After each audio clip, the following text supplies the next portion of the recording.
ভগবান শ্রীকৃষ্ণ বলেছেন, কাউকে কষ্ট দিয়ে নিজের সুখের প্রার্থনা করো না, আর কাউকে আনন্দ দিলে তোমার কষ্টের চিন্তা করো না।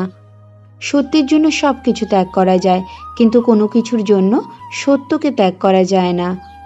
তোমার যতটুকু সামর্থ্য গরিবকে দান করো। মনে রেখো, গরিবের আশীর্বাদ ভগবানের আশীর্বাদের সমতুল্য। আমি বিশ্বাস করি যে কেউ কিছু পাওয়ার উপযুক্ত হলে জগতের কোনো শক্তি তাকে বঞ্চিত করতে পারে না।